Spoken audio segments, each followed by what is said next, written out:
Hello दोस्तों। Y story FM में आपका स्वागत है। तो चलिए आज की कहानी को शुरू करते हैं। कौन हो तुम? छोड़ो मुझे। वो बेबसी और डर के मारे चिल्ला रही थी और खुद को छुड़ाने की कोशिश कर रही थी, लेकिन उसकी सारी कोशिशें बेकार गईं। उसे किडनैप कर लिया गया था। कुछ देर बाद एक काली मर्सिडीज बाहर रुकी और अंडरवर्ल्ड का बेताज बादशाह कमरे में दाखिल हुआ। रोती हुई लड़की को देखकर वो उसके करीब आया और एक पल के लिए उसकी मासूमियत और खूबसूरती देखकर दंग रह गया। उसने पत्थर दिल बनते हुए ऑर्डर दिया, इसे बेसमेंट में बंद कर दो और तब तक सजा दो जब तक मैं रुकने को ना कहूँ। एक एक कर वो चला गया। अगली सुबह जब वो बाहर जाने लगा तो गार्ड ने आकर एक ऐसी बात कही जिसने उसके पैरों तले जमीन खिसका दी। गार्ड बोला, सर, ये वो लड़की नहीं है। ये सुनकर उसकी सांसें जैसे थम गई। पछतावे की एक लहर उसे घेर चुकी थी और वो बेदम होकर जमीन पर बैठ गया। उसे अपनी गलती का एहसास हुआ कि उसने गलत लड़की को उठा लिया था। कुछ पल बाद उसने गार्ड की तरफ देखा और फौरन ऑर्डर दिया, मौलवी को बुलाओ, मुझे अभी निकाह करना है। आयशा आज बहुत खुश थी। उसकी कजिन्स उसे बार बार उमर का नाम लेकर चिढ़ा रही थी। आखिरकार एक साल के इंतजार के बाद आज उसकी विदाई थी। शादी का हॉल हंसी मजाक और रौनक से गूंज रहा था। स्टेज पर उमर को उसके बगल में बिठा दिया गया था। आयशा ने चोरी छिपे उसकी तरफ देखा। उमर मुस्कुराते हुए अपने दोस्त से बात कर रहा था। आयशा ने गहरी सांस ली। वो सोच रही थी, कितना इंतजार किया है मैंने इस दिन का। फाइनली आज हम हमेशा के लिए एक होने जा रहे हैं। एक साल पहले हुए निकाह के बाद आज दुनिया खत्म होने वाली थी। रस्में शुरू हुई। उसकी कजिन सबा दूध पिलाई की रस्म के लिए दूध का गिलास लेकर आगे बढ़ी, लेकिन अचानक उसे किसी ने जोरदार धक्का दिया। सबा लड़खड़ाई और दूध का गिलास उमर के कपड़ों पर गिर गया। हॉल में सन्नाटा छा गया। इससे पहले कि कोई कुछ समझ पाता, धक्का देने वाला लड़का सामने आया और उसने जेब से गन निकालकर सीधे उमर के सिर पर तान दी। वो दहाड़ा, खबरदार, अगर किसी ने हिलने की कोशिश की तो ये मारा जाएगा। सब भूत बने खड़े रह गए। उसने मास्क पहन रखा था, इसलिए कोई उसे पहचान नहीं पाया। देखते ही देखते 3 और नकाबपोश लड़के हथियार लिए वहां आ धमके। सबने एक जैसी काली शर्ट और पैंट पहनी हुई थी। उनमें से 2 लड़के आगे बढ़े और आयशा को घसीटते हुए ले जाने लगे। आयशा पूरी तरह से उद्भूत हो चुकी थी। वो चिल्ला रही थी, कौन हो तुम लोग? मुझे कहाँ लेकर जा रहे हो? छोड़ो मुझे। लेकिन उन लड़कों पर उसकी चीखों का कोई असर नहीं हुआ। वो पत्थर दिल बने उसे वहां से ले गए। उनके पीछे पीछे बाकी साथी भी पीछे की तरफ देखते हुए फुर्ती से बाहर आ गए। बाहर काले रंग की एक वैन पहले से ही स्टार्ट खड़ी थी। उन्होंने चीखती चिल्लाती आयशा को वैन के अंदर फेंका और खुद भी बिजली की रफ्तार से अंदर बैठ गए। उनके बैठते ही ड्राइवर ने एक झटके से वैन आगे बढ़ा दी। आयशा के दाएं बाएं बैठे लड़कों में से एक ने उसके हाथ पीछे करके रुमाल से बांध दिए। दूसरे ने उसकी आंखों पर काली पट्टी बांधी और एक कपड़ा उसके मुंह में ठूस दिया। उनके काम करने का तरीका इतना प्रोफेशनल था कि लग रहा था जैसे वे सालों से यही काम कर रहे हो। ये सब इतनी जल्दी हुआ कि हॉल में मौजूद लोग जब तक कुछ समझ पाते, वैन उनकी पहुंच से कोसों दूर निकल चुकी थी। पीछे की सीट पर किसी गठरी की तरह पड़े आयशा को अब समझ आ रहा था कि उसे सुबह से बेचैनी की हो रही थी। उसे यकीन हो गया था कि उसके साथ कुछ बहुत भयानक होने वाला है। डर के मारे उसका दिल डूबने लगा और आंखों से बेबसी के आंसू बहने लगे। कुछ ही देर में उसका दिमाग सुन्न हो गया और वो बेहोश हो गई। जब आयशा की आंख खुली तो उसने खुद को एक अजनबी जगह पर पाया। उसके चेहरे पर पानी की कुछ बूंदें थी। उसने अपनी धुंधली नजरों से इधर उधर देखा। वह एक बहुत बड़ा कमरा था। उसकी आंखों में सामने से आती एक तेज स्पॉटलाइट चुभ रही थी, जिसकी वजह से वो ठीक से देख नहीं पा रही थी। उसने उठने की कोशिश की, लेकिन नाकाम रही। उसे कुर्सी से मजबूती से बांध दिया गया था। हालांकि अब उसके मुंह से कपड़ा हटा दिया गया था। वह अभी भी अपनी शादी के भारी जोड़े में थी, बस उसका दुपट्टा कहीं गायब था। अपनी हालत देखकर उसे जोर से रोना आया। वो बदहवास होकर चिल्लाई, सुनो, कोई है? प्लीज मेरी मदद करो। मुझे यहाँ से जाने दो। मुझे यहाँ क्यों लाए हो? तभी अंधेरे के किसी कोने से एक ठंडी और भारी आवाज आई, रिलैक्स बेबी, रिलैक्स। अभी से इतनी तड़प? अभी तो बहुत कुछ होना बाकी है। वह आवाज सुनकर सिहर गई। रोते हुए उसने कहा, प्लीज मुझे जाने दो, मैंने तुम्हारा क्या बिगाड़ा है? इसी दौरान एक काली मर्सिडीज तेज रफ्तार से मुड़ते हुए हाईवे से एक प्राइवेट सड़क पर आ गई। सड़क के शुरू में ही एक साइन बोर्ड लगा था, जिस पर लाल रंग से खतरे के निशान के नीचे लिखा था, Malik state private property. Mercedes के पीछे एक और गाड़ी थी जिसमें गार्ड्स बैठे थे। मर्सिडीज को सफेद वर्दी वाला ड्राइवर चला रहा था, जबकि पिछली सीट पर एक नौजवान अपनी गोद में लैपटॉप रखे कुछ देख रहा था। वही था इस जहांगीर का राजा, अंडरवर्ल्ड का बेताज बादशाह, जोहान मलिक। महज 28 साल की उम्र में जोहान मलिक ने बड़े बड़े माफियाओं और अंडरवर्ल्ड के डॉन की नींदें उड़ाकर रख दी थी। वो तब वार करता था जब उसका दुश्मन खुद को सबसे ज्यादा सुरक्षित महसूस कर रहा होता था। जोहान एक तूफान की तरह था और फलक झपकते ही सब कुछ तबाह करके निकल जाता। उसकी डिक्शनरी में हार जैसा कोई शब्द नहीं था। गाड़ी रुकते ही वो शान से विला के अंदर दाखिल हुआ। उसके राइट हैंड वसीम ने उसका स्वागत किया। हेलो सर, डील कैसी रही? सब ठीक रहा। मैं कभी नाकाम हुआ हूँ जो आज होता। जोहान का मूड काफी अच्छा था। वसीम मुस्कुराया। बिल्कुल सर, वैसे एक खुशखबरी मेरे पास भी है। हमने शिकार पकड़ लिया है, बस अब उसकी किस्मत का फैसला आपको करना है। जोहान ने मोबाइल से नजर हटाई और उसकी आंखों में एक बेरहम चमक आई। उस्मान खान की बेटी? वसीम ने सिर हिलाकर हाँ कहा। जी सर, आज शाम उसे मैरिज हॉल से उठा लाए हैं। वैसे मुझे हैरानी हुई कि उस्मान खान जैसे आदमी की बेटी में कोई दम नहीं है, बस रोई जा रही है। जोहान ने एक जोरदार ठहाका लगाया। उस्मान खान तो ये सुनकर ही मर जाएगा कि उसकी बेटी हमारे कब्जे में है। चलो जरा देख तो ले कि उसकी प्यारी बेटी को अपने पापा का ये राज पता है भी या नहीं। वे दोनों बेसमेंट की ओर बढ़े। जैसे ही वे नीचे पहुंचे, गार्ड्स ने लाइट जला दी। जोहान तेजी से उस कुर्सी की ओर बढ़ा जहां आयशा बंधी हुई थी। पास पहुंचते ही उसके कदम रुक गए। आयशा बुरी तरह रो रही थी। जोहान ने उसका चेहरा ऊपर किया। जैसे ही आयशा की नजरें उससे टकराई, जोहान कुछ पल के लिए सुन रह गया। उसने ऐसा बेमिसाल हुस्न पहले कभी नहीं देखा था। रोने की वजह से आयशा का काजल बहकर उसके गालों पर फैल गया था। फिर भी वो किसी अप्सरा जैसी लग रही थी। आयशा को वो हैंडसम नौजवान बाकी गुंडों से अलग लगा। उसके दिल में उम्मीद जागी कि शायद यह आदमी उस पर रहम कर दे और उसे छोड़ दे। एक गार्ड ने कुर्सी लाकर रखी और जोहान टांग पर टांग रखकर उसके सामने बैठ गया। उसने ठंडे लहजे में पूछा, क्या नाम है तुम्हारा? आयशा, उसने हकलाते हुए जवाब दिया। जोहान ने नाम ही सिर हिलाया। आयशा नहीं, तुम सोनू कैसे बन गए? आयशा घबरा गई। उसे घर वाले प्यार से सोनू कहते थे। इस अजनबी को ये कैसे पता? उसने डरते हुए कहा, मेरा नाम आयशा ही है। सोनू, तुम मुझे कभी कभी पापा या मेरी सहेलियां बुलाती है। ये सुनकर जोहान के चेहरे पर एक तंजिया मुस्कुराहट आ गई। देखो, बस मेरे एक सवाल का जवाब दे दो और मैं तुम्हें वापस वही छोड़ दूंगा जहाँ से उठाकर लाया हूँ। जोहान की बात सुनकर आयशा की आंखों में उम्मीद की एक किरण जागी। उसने लड़खड़ाती आवाज में पूछा, कौन सा सवाल? जोहान अपनी कुर्सी खींचकर उसके बिल्कुल करीब आ गया। उसने आयशा की आंखों में झांकते हुए पूछा, उस्मान खान कहाँ है? आयशा उसे खाली नजरों से देखने लगी। क्या? कौन उस्मान खान? जोहान को अजीब लगा। उसकी भौहें तन गई। वह अपने साथी वसीम की तरफ मुड़ा और तंज कसते हुए बोला, कमाल है भाई, आजकल की जनरेशन अपनी औलाद होने का फर्ज भी नहीं निभाती, अपने बाप को ही नहीं पहचानती।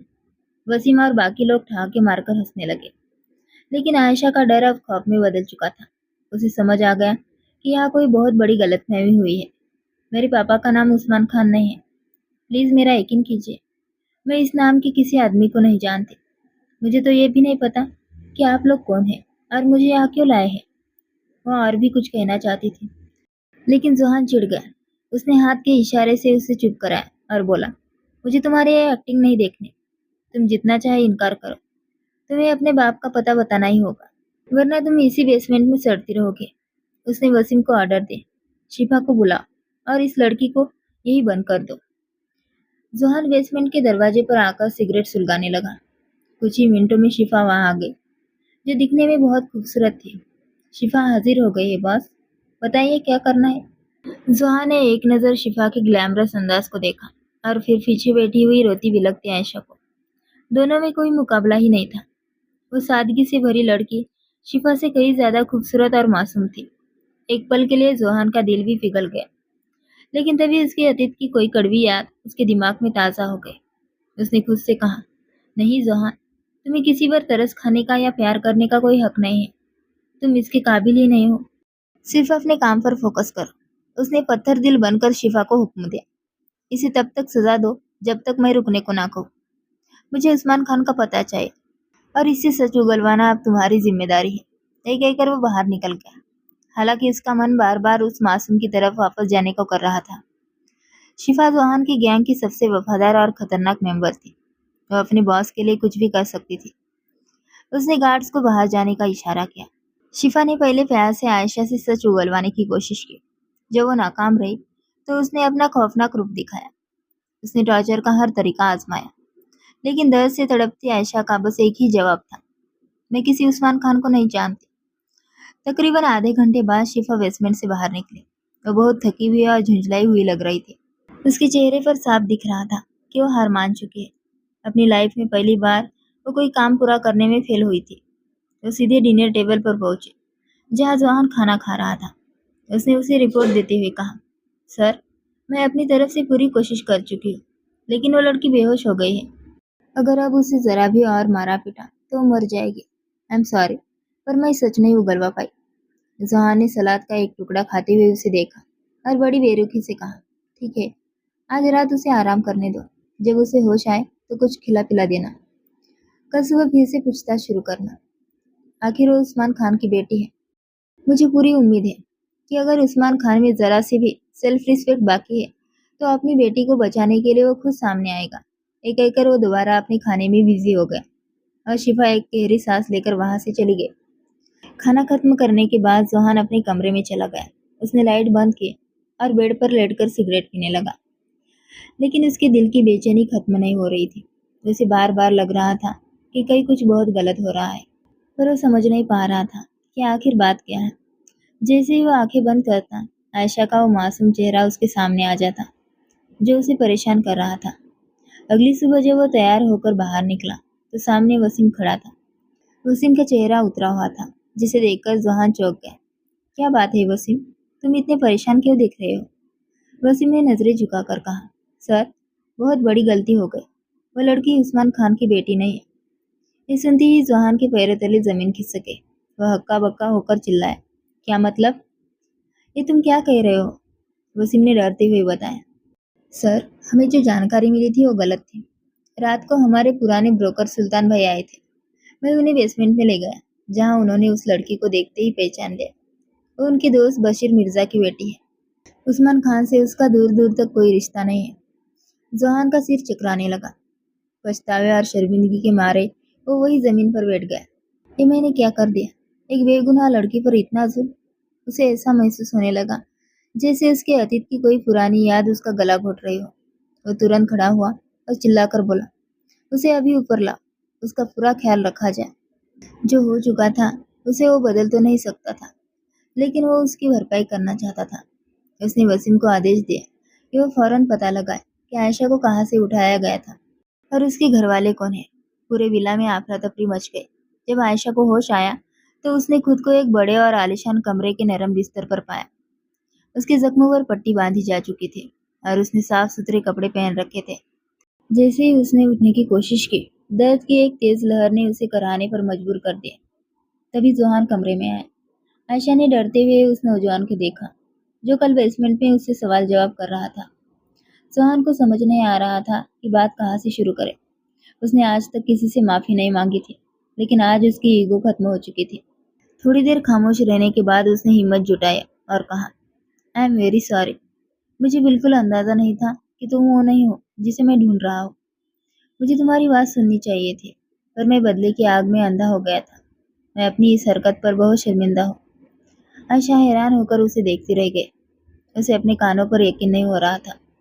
उसने सहमी हुई आवाज में कहा, प्लीज, मुझे मेरे घर जाने दो। जोहान ने धीरे से आयशा का हाथ पकड़ा और उसे उठने में मदद की। वो उसे खुद अपनी गाड़ी तक लेकर आया। वसीम ने आयशा के घर का पता लगा लिया था, इसलिए अब जोहान उसे खुद घर छोड़ने जा रहा था। कुछ ही देर बाद गाड़ी एक साधारण से मोहल्ले में जाकर रुकी। वसीम गाड़ी से नीचे उतरा और उसके साथ जोहान और आयशा भी बाहर आ गए। गली में खेल रहे बच्चे मोहल्ले में एक शानदार गाड़ी देखकर हैरान रह गए और उनके पास जमा हो गए। वसीम ने एक बच्चे से पूछा, बेटा, बशीर मिर्जा साहब का घर कौन सा है? बच्चे ने जो जवाब दिया, उसने आयशा की दुनिया ही उजाड़ दी। बच्चा बोला, अंकल, वो तो यहाँ से चले गए। आयशा के पैरों तले जमीन खिसक गई। उसने कांपती आवाज में पूछा, कहाँ चले गए बेटा? किसी रिश्तेदार के घर गए हैं क्या? बच्चे ने मासूमियत से कंधे उचकाया और कहा, पता नहीं, जब उमर भाई ने उनकी बेटी को तलाक दिया तो बशीर अंकल बहुत रो रहे थे। फिर अगले ही दिन वो सब कुछ छोड़ छाड़ कर यहाँ से चले गए। जमीन का खिसकना क्या होता है, आयशा ने आज पहली बार महसूस किया। वो बेदम होकर 2 कदम पीछे हटी। जोहान भी ये सुनकर सन रह गया। उसने पलटकर आयशा की तरफ देखा, जिसका चेहरा सफेद पड़ चुका था। आयशा लड़खड़ाई तो जोहान ने फौरन आगे बढ़कर उसे गिरने से बचाया। इसी बीच वसीम ने गली से गुजरते एक शख्स को रोका और पूछताछ की। उस आदमी की बातें आयशा के कानों में पिघले हुए शीशे की तरह उतर रही थी। वह आदमी बोला, क्या पूछते हो भाई साहब? बेचारे बहुत शरीफ लोग थे। जैसे ही खबर फैली कि लड़की किडनैप हो गई है, दूल्हे ने उसी वक्त उसे तलाक दे दिया और रात उन बेचारों ने जैसे तैसे काटी और सुबह मकान की चाबियां मालिक को सौंपकर पूरे परिवार के साथ कहीं चले गए। वह आदमी आयशा को शक भरी नजरों से देख रहा था। आयशा को समझ नहीं आ रहा था कि वो क्या करे। उसके अंदर तो चिकने की हिम्मत भी नहीं बची थी। वसीम ने उस आदमी का शुक्रिया अदा किया और किसी और सवाल का मौका दिए बिना सबको वापस गाड़ी में बैठने को कहा। आयशा एक पत्थर की मूर्त की तरह खड़ी थी। जोहान ने उसे हाथ पकड़कर गाड़ी में बिठाया और वो किसी रोबोट की तरह चुपचाप बैठ गए। पूरे रास्ते में सन्नाटा छाया रहा। आयशा खामोश थी और जोहान पछतावे की आग में जल रहा था। उसके माथे पर शर्मिंदगी का पसीना चमक रहा था। जब गाड़ी मलिक विला के बरामदे में रुकी तो वसीम ने पीछे मुड़कर पूछा, अब क्या करना है सर? जोहान ने एक नज़र आयशा को देखा, जो अभी भी सुध-बुध खोए बैठी थी। उसने बाहर खड़ी गैंग की कुछ लड़कियों को इशारा किया कि वे आयशा को अंदर ले जाए। फिर उसने वसीम की आंखों में देखकर एक फैसला सुनाया, जिसने सबको चौंका दिया। जाओ, मौलवी साहब को बुला लाओ, निकाह पढ़वाना है। वहाँ मौजूद हर शख्स दंग रह गया, लेकिन आयशा ने जैसे कुछ सुना ही नहीं। उसे इस बात में कोई दिलचस्पी नहीं थी कि उसके आसपास क्या हो रहा है। उसके दिमाग में बस एक ही बात घूम रही थी, क्या उमर उसे तलाक दे सकता है? क्या 1 साल तक किए गए सारे वादे झूठे थे? उसने तो अगली सुबह का इंतजार तक नहीं किया और अपना दामन झटक कर चला गया। आयशा की आंखों से एक आंसू गिरा और फिर जैसे सब्र का बांध टूट गया। वो अपना चेहरा हाथों में छिपाकर फूट फूट कर रोने लगी। पास खड़ी शिफा, जो कल तक उसे दुश्मन समझकर टॉर्चर कर रही थी, उसका दिल भी पसीज गया। उसे एहसास हुआ कि एक गलत खबर ने इस मासूम लड़की की जिंदगी बर्बाद कर दी है। शिफा ने हमदर्दी से आयशा के कंधे पर हाथ रखा और उसे अंदर कमरे में ले गई। मौलवी साहब आ चुके थे, लेकिन जोहान निकाह से पहले एक बार आयशा से बात करना चाहता था। जब वो कमरे के अंदर आया तो शिफा वहाँ नहीं थी, बस 2 दूसरी लड़कियां आयशा के पास खड़ी थी।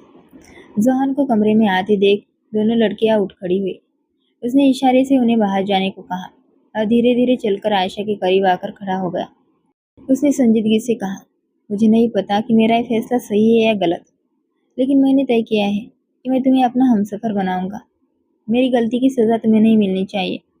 वह एक पल के लिए रुका और फिर बोला, लेकिन मैं ये फैसला तुम पर थोपना नहीं चाहता। मैं तुम्हारी राय जानना चाहता हूँ। अगर तुम कहीं और जाना चाहती हो तो। आयशा ने उसकी बात बीच में ही काट दी। मुझे ना कहीं जाना है और ना ही अब कोई मुझे अपनाएगा। जो लड़की 2 दिन और 1 रात घर से बाहर गुजार चुकी हो, उसके कैरेक्टर पर दुनिया हजारों सवाल उठाएगी। सब जानते हैं कि मुझे किडनैप किया गया था। कोई यकीन नहीं करेगा कि मैं साफ हूँ। उसकी आवाज़ भर आई। उसके शब्द कड़वे थे, जो जोहान को अंदर तक चुभ रहे थे, क्योंकि वो जानता था कि आयशा सच कह रही है। आयशा ने अब खुद को काफ़ी हद तक संभाल लिया था। उसे जोहान के रूप में एक ऐसा सहारा दिख रहा था जो उसकी उजड़ी हुई जिंदगी को बचा सकता था। उसने अपने मन की एक उलझन जाहिर की, लेकिन मेरे पहले शौहर ने मुझे कल ही तलाक दिया है, तो आज ये निकाह कैसे जायज़ हो सकता है? जोहान के चेहरे पर एक हल्की सी मुस्कुराहट आई। उसने कहा, मैंने इस बारे में मौलवी साहब से पूछ लिया है, क्योंकि तुम्हारा सिर्फ निकाह हुआ था और अभी तक विदाई नहीं हुई थी, इसलिए बिना वेटिंग पीरियड के दूसरा निकाह फौरन हो सकता है। बस मुझे एक बात बताओ, क्या तुम कभी अपने उस शौहर के साथ अकेले में रही हो? क्योंकि निकाह का फैसला इसी बात पर टिका है। आयशा का चेहरा शर्म से लाल हो गया। उसने नजरें झुकाकर ना में सिर हिला दिया। जोहान ने चैन की सांस ली और बाहर जाते हुए बोला, तैयार हो जाओ, मौलवी साहब आ रहे हैं। थोड़ी देर बाद मौलवी साहब ने दोनों का निकाह पढ़ा दिया। आयशा अपने आंसुओं को रोक नहीं पा रही थी। उसने कभी सपने में भी नहीं सोचा था कि उसकी ज़िंदगी का सबसे बड़ा दिन ऐसा होगा। जिस इंसान के उसने 1 साल तक सपने देखे थे, वो तो उसकी किस्मत में था ही नहीं। उसकी जोड़ी तो जोहान मलिक के साथ बनी थी, जिसका नाम भी उसने निकाह के वक्त ही सुना था। اس نے بے دردی سے اپنے آنسو پوچھے۔ اب جب سب ہو ہی چکا تھا تو رونے کا کیا فائدہ؟ نکاح کے بعد جب سب باہر چلے گئے تو شفا ایک خوبصورت جوڑا لے کر کمرے میں آئی اور عائشہ کے پاس بیٹھ گئی۔ عائشہ نے اپنی سجی ہوئی آنکھوں سے اسے دیکھا۔ شفا کے چہرے پر اس وقت ایک عجیب سا بھاؤ تھا۔ وہ بولی، عائشہ تم بہت خوش قسمت ہو، تمہارے لیے ذوحان ملک نے اپنی وہ قسم توڑ دی جسے وہ زندگی بھر نبھانے کا وعدہ کر چکے تھے۔ عائشہ حیران رہ گئی۔ اسے یاد آیا کہ اسی شفا نے اس پر کتنا ظلم کیا تھا، لیکن اس وقت شفا کے چہرے پر ایک گہرا دکھ اور ہار نظر آ رہی تھی۔ تم کیا کہنا چاہتی ہو؟ عائشہ نے پوچھا۔ شفا نے ایک اداس مسکراہٹ کے ساتھ جواب دیا، کہنا تو بہت کچھ چاہتی ہوں، پر اب اس کا کوئی فائدہ نہیں۔ انسان کو وہی ملتا ہے جو اس کی قسمت میں ہوتا ہے۔ شاید تمہاری قسمت میں ذوحان ہی لکھا تھا، تبھی تو اتنے عجیب حالات میں بھی تم دونوں مل گئے۔ خیر، باتیں تو ہوتی رہیں گی، پہلے میں تمہیں تیار کر دوں۔ دیکھو، میں خاص تمہارے لیے مارکیٹ سے یہ جوڑا لے کر آئی ہوں۔ جاؤ فریش ہو کر کپڑے بدل لو، پھر مجھے تمہارا میک اپ بھی کرنا ہے، شفا نے کہا۔ عائشہ کو تیار ہونے کا بالکل من نہیں تھا۔ اس نے بے من سے پوچھا، کیا یہ سب کرنا ضروری ہے؟ یہ کوئی خوشی کا موقع تو نہیں ہے جس کے لیے اتنی تیاری کی جائے؟ شفا نے منع کرتے ہوئے سر ہلایا۔ بالکل ضروری ہے۔ ذوحان ملک کی دلہن کو اس کی شان کے مطابق ہی تیار ہونا چاہیے۔ اور جشن کی بات مت کرو، ابھی دیکھنا باہر کتنا ہنگامہ ہوگا۔ تم ایسے اداس چہرے کے ساتھ اچھی نہیں لگو گی۔ چلو اچھے بچوں کی طرح جاؤ اور چینج کر کے آؤ۔ اس نے ڈریس تھما کر عائشہ کو باتھ روم کی طرف دھکیل دیا۔ جاتی جاتی شفا رک کر بولی، اور ہاں سنو، آئی ایم سوری، میں نے تم پر ہاتھ صرف اس لیے اٹھایا کیونکہ مجھے لگا تم دشمن ہو، لیکن جب حقیقت پتہ چلی تو یقین مانو مجھے بہت شرمندگی ہوئی، پلیز مجھے معاف کر دو۔ شفا نے ہاتھ جوڑے تو عائشہ نے اسے گلے لگا لیا۔ جب عائشہ تیار ہو کر باہر آئی تو ولا کے لان کا نظارہ ہی بدلا ہوا تھا۔ جن لڑکے لڑکیوں کے ہاتھوں میں کچھ دیر پہلے ہتھیار تھے وہ اب ناچ گا رہے تھے۔ لان کے بیچوں بیچ آگ جل رہی تھی، ہر طرف محفل سجی تھی۔ عائشہ کی نظریں ذوحان کو ڈھونڈ رہی تھی۔ وہ تھوڑی دور ایک کونے میں بیٹھا ڈرنک کر رہا تھا۔ عائشہ اسے اور باقی لوگوں کو اس حالت میں دیکھ کر گھبرا گئی۔ وہ ایک سیدھی سادی مڈل کلاس پریوار سے تھی، اس کے لیے یہ سب بہت نیا اور ڈراؤنا تھا۔ وہ گھبرا کر واپس کمرے کی طرف بھاگنے لگی۔ شفا نے اسے ٹوکا بھی، کیا ہوا؟ کچھ نہیں، میں اندر ہی رہنا چاہتی ہوں، پلیز مجھے زبردستی باہر مت بلاؤ، عائشہ نے کہا اور دوڑ کر کمرے میں چلی گئی۔ باہر شور مچتا رہا اور عائشہ کی بیڈ پر بیٹھے بیٹھے ہی آنکھ لگ گئی۔ اچانک اسے اپنے پاس کسی کی موجودگی کا احساس ہوا تو وہ ہڑبڑا کر اٹھ بیٹھی۔ ذوحان اس کے بغل میں ہی لیٹا تھا۔ اس نے اپنی آنکھیں بازو سے ڈھکی ہوئی تھی۔ عائشہ کو جاگتا دیکھ اس نے ہاتھ ہٹایا اور کہا، تمہیں اتنی تکلیف میں بیٹھنے کی ضرورت نہیں تھی، سو جانا چاہیے تھا، ویسے بھی تم کافی درد میں رہی ہو۔ عائشہ نے دیکھا کہ ذوحان کی آنکھیں نشے کی وجہ سے لال تھیں، لیکن پھر بھی اس کا خود پر پورا کنٹرول تھا۔ اس نے نظریں جھکا کر کہا، میں آپ کا انتظار کر رہی تھی۔ ذوحان نے ایک لمبی سانس لی اور چھت کی طرف دیکھتے ہوئے بولا، شاید میں اس قابل نہیں ہوں کہ کوئی میرا انتظار کرے۔ اس کی طرف کروٹ لے کر لیٹی اور ہلکی مسکراہٹ کے ساتھ بولی، میرا خیال آپ سے کافی الگ ہے۔ ذوحان نے دلچسپی سے اس کی طرف دیکھا، اچھا، اور کیسے؟ پتہ نہیں، بس اتنا جانتی ہوں کہ آپ جتنے سخت اور ظالم دکھتے ہیں اصل میں اتنے ہیں نہیں۔ ذوحان مسکرائے، تم پہلی انسان ہو جس نے ایسا کہا ہے، ورنہ تو سب کے لیے ذوحان ملک صرف ایک خونخوار مافیا کا نام ہے۔ عائشہ نے کمبل کا آدھا حصہ ذوحان پر ڈالا اور آدھا خود پر اوڑھتے ہوئے کہا، جنہیں آپ ظالم لگتے ہیں انہوں نے آپ کی شخصیت کا وہ پہلو نہیں دیکھا جو میں نے دیکھا ہے۔ اپنی غلطی سدھارنے کے لیے آپ نے مجھ سے نکاح کر لیا، یہ جانے بنا کہ میں کون ہوں، میرا خاندان کیسا ہے، یا میں آپ کی قابل ہوں بھی یا نہیں۔ کوئی اور ہوتا تو شاید ایسا کبھی نہیں کرتا، پر آپ نے کیا۔ ذوحان بڑے دھیان سے عائشہ کی باتیں سن رہا تھا۔ عائشہ نے آگے کہا، جب آپ نے پہلی بار نکاح کی بات کی تھی تو میں نے سوچا تھا کہ منع کر دوں، لیکن پھر مجھے احساس ہوا کہ آپ اصل میں وہ نہیں ہیں جو دنیا کو دکھائی دیتے ہیں، اور اب جب ہمارا نکاح ہو چکا ہے تو مجھے اس ڈان ذوحان ملک کو نہیں بلکہ اپنے شوہر کو جاننا ہے۔ میں اس اصلی انسان کو جاننا چاہتی ہوں جو آپ اندر سے ہے۔ ذوحان نے بڑی عجیب نظروں سے اسے دیکھا۔ عائشہ کا ہاتھ تکیے پر رکھا تھا۔ ذوحان نے دھیرے سے اپنا ہاتھ اس کے ہاتھ پر رکھ دیا۔ اس کی نیلی آنکھوں میں اداسی کی ایک لہر اٹھی۔ اس نے دھیمی آواز میں کہا، اس ذوحان کو جاننے کا کیا فائدہ عائشہ؟ تمہیں تکلیف کے سوا کچھ نہیں ملے گا۔ عائشہ نے زوہان کی انگلیوں کو اپنے ہاتھ میں تھام لیا اور کہا، جب آپ نے مجھے اپنی زندگی کا حصہ بنایا ہے تو اپنی تکلیفوں کا حصے دار بھی بنا لیجیے۔ کہ اتنا حق بھی نہیں ہے میرا آپ پر؟ زوہان کچھ دیر تک عائشہ کی آنکھوں میں دیکھتا رہا، پھر دھیرے سے اپنا ہاتھ چھڑایا اور دوسری طرف کروٹ لے کر بولا، سب جان جاؤ گی پر ابھی نہیں۔ آج کا دن تمہارے لیے بہت تھکا دینے والا رہا ہے، اب سو جاؤ تاکہ تمہارے دماغ کو سکون ملے۔ کل وسیم تمہارے گھر والوں کو ڈھونڈنے جائے گا۔ عائشہ کافی دیر تک اس کی پیٹھ کو دیکھتی رہی، پھر دھیرے دھیرے اسے بھی نیند آ گئی۔ اگلے دن عائشہ صبح جلدی اٹھ گئی۔ اس نے نہا کر شفا کا لایا ہوا نیلے رنگ کا سوٹ پہنا اور ہلکا سا میک اپ کر کے باہر آئی۔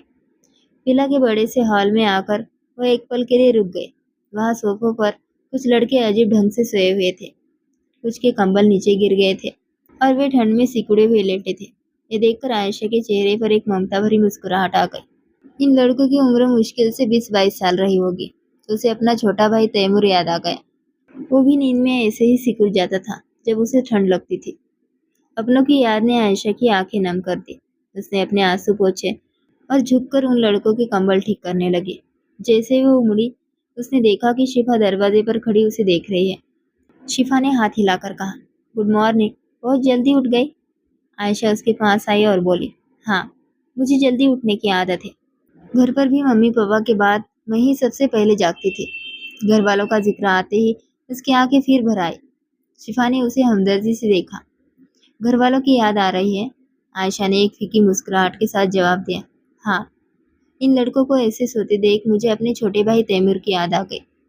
شفا مسکرا کر بولے، رات کے جشن کے بعد سب یہی سو گئے تھے۔ ویسے یہاں گیسٹ روم بھی ہے پر یہ سب ایسے ہی رہتے ہیں۔ پتہ نہیں تم یہاں ایڈجسٹ کر پاؤ گی یا نہیں، کیونکہ یہاں سب ایک پریوار کی طرح ساتھ رہتے ہیں۔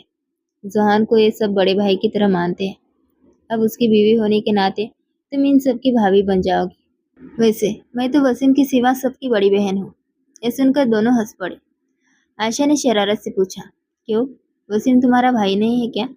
عائشہ نے بھی ماحول کو ہلکا کرنے کی کوشش کی اور مذاق میں کہا، میں تو وسیم کو بھائی کہنا چاہتی تھی پر وہ برا مان جاتا ہے۔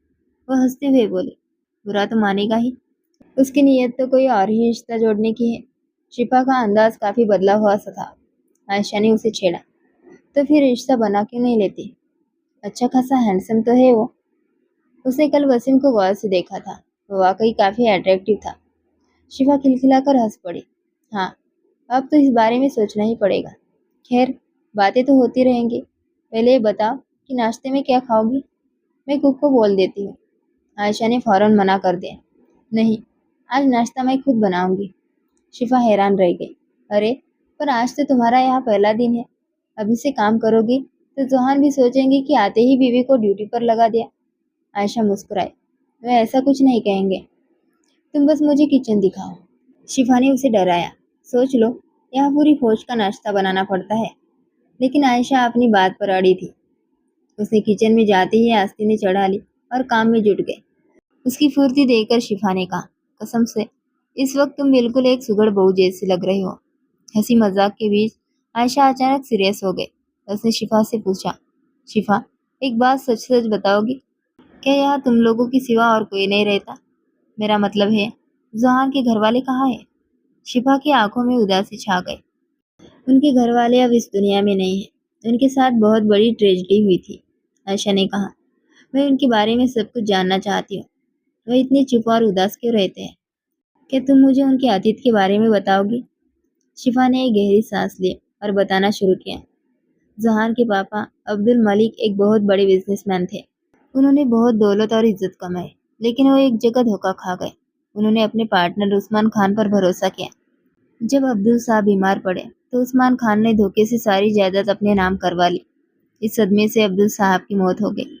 جب زوہان کے بڑے بھائی سلمان نے عثمان خان سے حساب مانگا تو اس نے سلمان اور اس کی ماں کا بے رحمی سے قتل کروا دیا۔ اس وقت زوہان صرف 15 سال کے تھے۔ وہ کسی طرح جان بچا کر وہاں سے نکلے، لیکن عثمان خان نے اپنے ہی بھائی کے قتل کا الزام زوہان پر ڈال کر انہیں جیل بھجوا دیا۔ جیل میں زوہان کی ملاقات سکندر نام کے ایک گینگسٹر سے ہوئی۔ ایک بار زوہان نے سکندر کی جان بچائی تھی، جس کی بعد سے وہ ان کے سب سے خاص آدمی بن گئے۔ جیل سے نکلنے کے بعد سکندر نے انہیں اپنی گینگ کا لیڈر بنا دیا۔ اور اپنی بیٹی سارا سے ان کی سگائی کر دی۔ وہ دونوں ایک دوسرے سے بہت پیار کرتے تھے، لیکن عثمان خان کے ایک حملے میں سارا ماری گئی۔ سارا کی موت کے بعد ذوحان کی دنیا اجڑ گئی۔ انہوں نے قسم کھائی کہ جب تک عثمان خان کو ختم نہیں کر دیتے چین سے نہیں بیٹھیں گے۔ بیٹی کے غم میں سکندر صاحب بھی چل بسے اور ذوحان نے پورے گینگ کی کمان سنبھال لی۔ عثمان خان اب چھپتا پھر رہا ہے اور ذوحان اسے پاگلوں کی طرح ڈھونڈ رہے ہیں۔ اور جیسا کہ تم جانتی ہو، تمہاری کڈنیپنگ بھی اسی غلط فہمی کا نتیجہ تھی، شفا نے عائشہ کو سمجھاتے ہوئے کہا۔ ذوحان عورتوں پر ظلم کرنے کے خلاف ہے، لیکن عثمان خان سے انہیں اتنی نفرت تھی کہ انہوں نے تمہیں اس کی بیٹی سمجھ کر سزا دینے کا فیصلہ کیا۔ پر پھر جب انہیں اپنی غلطی کا احساس ہوا تو انہوں نے فوراً تم سے شادی کرنے کا فیصلہ کر لیا۔ سچ تو یہ ہے کہ سارا کی موت کے بعد وہ شادی کا نام تک نہیں سننا چاہتے تھے، لیکن تم نے اس پتھر کو بھی پگھلا دیا۔ شفا کی آخری بات سن کر عائشہ مسکرا دی۔ اب ذوحان کے لیے اس کے دل میں عزت اور بھی بڑھ گئی تھی۔ شفا نے ہاتھ تیز چلاتے ہوئے کہا، اب جلدی کرو ورنہ یہ سب بھوکے لڑکے کچن پر دھاوا بول دیں گے اور پھر یہاں کوئی ڈسپلن نہیں بچے گا۔ عائشہ بھی اس کی مدد کے لیے جٹ گئے۔ جب تک گینگ کے باقی لڑکے ایک ایک کر کے اٹھے، عائشہ نے شفا اور خود کے ساتھ مل کر ناشتہ تیار کر لیا تھا۔ ناشتے کی خوشبو نے سب کو حیران کر دیا اور عائشہ کا بنایا ہوا ناشتہ سب کو بہت پسند آیا۔ اپنی خاموشی اور سنجیدگی کے باوجود ذوحان نے بھی کھانے کی بہت تعریف کی۔ جب ڈائننگ ٹیبل پر بیٹھے سب لوگ انہیں مسکرا کر دیکھنے لگے تو عائشہ شرما گئی اور بہانہ بنا کر وہاں سے اٹھ گئے۔ اگلے دن وسیم نے عائشہ کے پاپا بصیر مرزا اور ان کے پریوار کا پتہ لگا لیا۔ ذوحان خود عائشہ کو اس کے گھر والوں سے ملانے لے گئے۔ وہ نظارہ بہت ایموشنل تھا۔ جب عائشہ اپنے ممی پاپا سے ملی تو وہ اسے گلے لگا کر پھٹ پھٹ کر رونے لگے۔ وہاں موجود کسی بھی انسان کے لیے اپنے آنسو روکنا ممکن نہیں تھا۔ جب ماحول تھوڑا شانت ہوا تو گھر والوں نے عائشہ کے ساتھ آئے ذوحان کے بارے میں پوچھا۔ وہ یہ بھی جاننا چاہتے تھے کہ آخر عائشہ کو کس نے اور کیوں کڈنیپ کیا تھا۔ عائشہ نے جب بتایا کہ ذوحان اس کا شوہر ہے تو سب کو ایک جھٹکا لگا۔ وہ اس اچانک ہوئے نکاح کو لے کر کافی پریشان تھے، لیکن عائشہ اور ذوحان نے مل کر انہیں یقین دلایا کہ سب ٹھیک ہے۔ عائشہ نے ذوحان کا پریچے ایک بزنس مین کے طور پر کرایا جس نے اسے ایک گینگسٹر کے چنگل سے بچایا تھا۔ وہ اپنے گھر والوں کو یہ نہیں بتا سکے کہ جس گینگسٹر نے اسے کڈنیپ کیا تھا وہ اصل میں ذوحان ہی تھا۔ یہ سن کر ذوحان کا سر شرمندگی سے جھک گیا۔ اسے احساس ہوا کہ عائشہ نے اسے اس کے سسرال والوں کی نظروں میں گرنے سے بچا لیا ہے۔ اس بات نے ذوحان کے دل میں عائشہ کے لیے سنمان اور بھی بڑھا دیا۔ وہاں کچھ وقت بتانے کے بعد وہ دونوں واپس گھر لوٹ آئے۔ اسی دن گھر لوٹتے ہی ذوحان کو خوشخبری ملی جس کا اسے برسوں سے انتظار تھا۔ عثمان خان کا ٹھکانہ مل گیا تھا۔ ذوحان نے اپنے ہاتھوں سے اسے وہ سزا دی جس کا وہ حقدار تھا اور اسے ہمیشہ کے لیے ختم کر دیا۔ اس پر ذوحان نے جو سکون محسوس کیا وہ انمول تھا۔ آج اسے لگا کہ وہ اپنے ماں باپ، اپنے بھائی سارا اور سکندر صاحب کی روح کو شانتی دے پایا ہے۔ اسے یقین ہو گیا تھا کہ عائشہ کا اس کی زندگی میں آنا اس کے لیے خوش قسمتی کا پیغام لے کر آیا ہے۔ رات کو سب کے ساتھ ڈنر کرنے کے بعد عائشہ اپنے کمرے میں آ گئی۔ ہیٹر چل رہا تھا، پھر بھی آج ٹھنڈ بہت زیادہ تھی۔ وہ کمبل اوڑھ کر ذوحان کے کلیکشن سے ایک بک پڑھنے لگی۔ کہانی اتنی انٹرسٹنگ تھی کہ وہ اس میں پوری طرح کھو گئے۔ اسے پتہ ہی نہیں چلا کہ ذوحان کب کمرے میں آیا۔ ذوحان کچھ دیر تک اسے دیکھتا رہا، پھر اچانک اس کے ہاتھ سے کتاب لے کر سائڈ ٹیبل پر رکھ دی۔ عائشہ نے اسے تھوڑا چڑھ کر دیکھا تو ذوحان نے اس کی ناراضگی کو اگنور کرتے ہوئے اپنا ہاتھ آگے بڑھایا۔ عائشہ بھی اپنا غصہ بھول گئی اور اس کے ہاتھ میں اپنا ہاتھ دے دیا۔ عائشہ نے اسے چھیڑتے ہوئے کہا، مجھے تو لگا تھا کہ ذوحان ملک کو کسی کی ضرورت نہیں اور میری تو بالکل بھی نہیں۔ ذوحان کے چہرے پر ایک ہلکی سی اسمائل آئی۔ سوری، تمہارا اندازہ غلط نکلا۔ ذوحان ملک کے اندر بھی ایک عام سا انسان رہتا ہے جسے اپنی بیوی کو اگنور کرنا نہیں آتا۔ یہ کہتے ہوئے اس نے عائشہ کے چہرے پر آتی بالوں کی ایک لٹ کو اپنی انگلی سے سنوارا۔ ذوحان کا یہ انداز دیکھ کر عائشہ شرما گئی اور اپنی نظریں جھکا لی۔ اس نے پلٹ کر جواب دیا، پر آپ سے کس نے کہا کہ میں آپ سے پیار کرتی ہوں؟ ذوحان اس کے اور قریب آیا اور بولا، آج صبح تم نے اپنے گھر والوں سے میرے بارے میں جو جھوٹ بولا، تمہیں کیا لگا؟ کیا ذوحان اس جھوٹ کے پیچھے چھپے اپنی بیوی کے پیار کو نہیں پہچان پائے گا؟ عائشہ کے پاس کوئی جواب نہیں تھا۔ تبھی ذوحان تھوڑا پیچھے ہٹا اور سیریس ہو کر بولا، عائشہ، مجھے لگتا ہے کہ مجھے تمہیں اپنے پاسٹ کے بارے میں سب بتا دینا چاہیے۔ شاید میں تمہارے پیار کے قابل نہیں ہوں۔ عائشہ نے پیار سے اس کا ہاتھ تھام لیا اور بولی، مجھے اب کچھ نہیں سننا ذوحان۔ شفا نے مجھے سارا کے بارے میں سب بتا دیا ہے۔ میں اس کی جگہ تو نہیں لے سکتی، पर अपनी जगह बनाने की कोशिश जरूर करूंगी। जहान ने उसे बाहों में भरते हुए कहा, कल का इंतजार क्यों? मुझे तो आज भी तुमसे प्यार है। आयशा शर्मा कर उसके गले लग गई। अब ये दोनों मोहब्बत के इस नए सफर पर साथ चल पड़े थे। वक्त बीतता गया और मलिक विला की फिजाएं पूरी तरह बदल गई। जहान ने धीरे धीरे अपनी काली दुनिया से दुनिया बना ली। उसने आयशा से वादा किया था कि वो अपने सारे गैर कानूनी काम छोड़ देगा और एक नई साफ सुथरी जिंदगी जिएगा। शिफा और वसीम की भी अपनी एक अलग दुनिया बसने लगी थी। एक शाम जब सूरज ढल रहा था, लॉन में ठंडी हवा चल रही थी। जहान और आयशा हाथ पकड़कर टहल रहे थे। जहान अचानक रुका और बोला, जिंदगी में बहुत से तूफान देखे थे, पर कभी नहीं सोचा था कि कोई तूफान मुझे मेरी मंजिल तक पहुंचा देगा। आयशा मुस्कुराई। वो किडनैपिंग शायद खुदा का कोई बहाना थी, हमारी टूटी किस्मत को जोड़ने के लिए। जहान ने उसे अपनी बाहों में समेट लिया। अब ना कोई इंतकाम था, ना कोई नफरत। उनके सामने एक लंबी और खूबसूरत जिंदगी थी, जो सिर्फ एक दूसरे के प्यार और भरोसे पर टिकी थी। कभी कभी जिंदगी हमें ऐसे मोड़ पर लाकर खड़ा कर देती है, जहाँ हर तरफ सिर्फ नफरत, कड़वाहट और पुराने जख्म होते हैं। तब प्यार एक मरहम की तरह काम करता है। ये सच है कि मोहब्बत बीते हुए कल को बदल तो नहीं सकती, लेकिन वो उस कल के दर्द को सहने की ताकत जरूर देती है। अक्सर इंसान अपने दुखों और धोखे की वजह से खुद की चारों तरफ एक सख्त दीवार बना लेता है। उसे लगता है कि अब वो किसी पर भरोसा नहीं कर पाएगा। लेकिन जब कोई निस्वार्थ भाव से हमारी जिंदगी में आता है, तो वो सबसे पहले उस दीवार को गिराता है। वो हमें ये एहसास कराता है कि हम अपने अतीत से कहीं ज्यादा बेहतर और बड़े हैं। दोस्तों, मुझे उम्मीद है कि ये प्यारी सी लव स्टोरी आपके चेहरे पर एक मुस्कुराहट लेकर आई होगी। अगर आपको ये वीडियो पसंद आई तो इसे अपने दोस्तों के साथ शेयर जरूर करें। नई कहानी के सफर से जुड़े रहने के लिए चैनल को सब्सक्राइब करें और बेल आइकन जरूर दबाएं। फिर मिलेंगे एक नई कहानी के साथ। शुक्रिया।